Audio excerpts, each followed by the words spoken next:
Hi, welcome to the video training series. Today we're going to look at the maintenance button.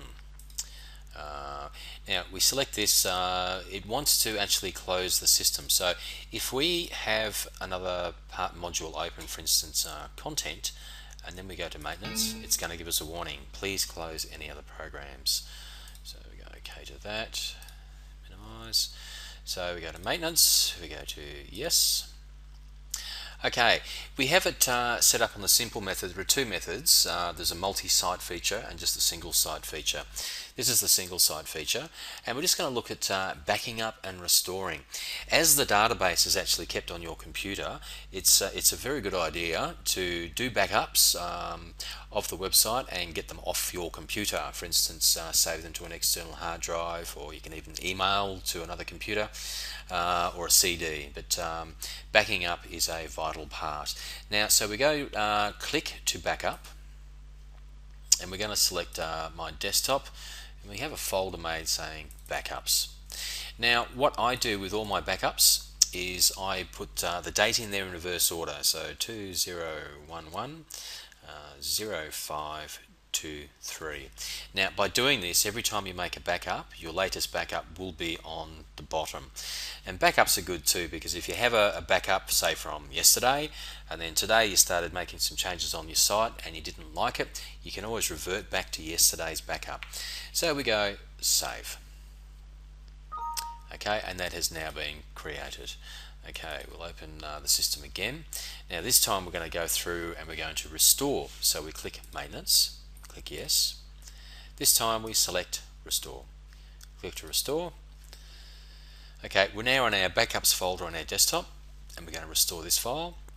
Double click, and your file has been restored. Now with the backup system, the backups are quite small. For instance, this particular website file is 794 kilobytes. So if you needed to email it to another computer, they're very light, they're compressed, they're very easy to deal with. Now the other style of the maintenance button, if I go to options and I select show multi-site features, and then I go file, synchronize. Okay, close that. Now if I open the maintenance button, okay, you can see we have moved the database to a different location. Select the location of the database or create a new website. Now, select the location of a database can be very handy if you're using a server situation.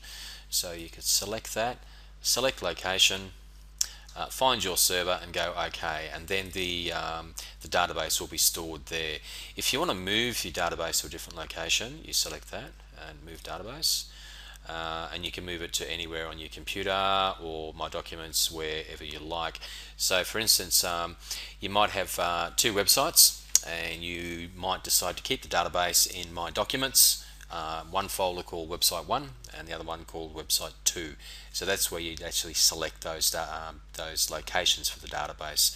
And the next one is create a new website, requires CWB code. So you'd click that, create new database.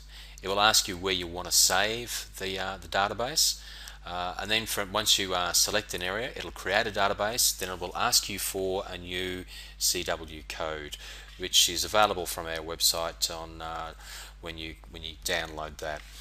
Okay, thank you very much for watching, and stay tuned for more.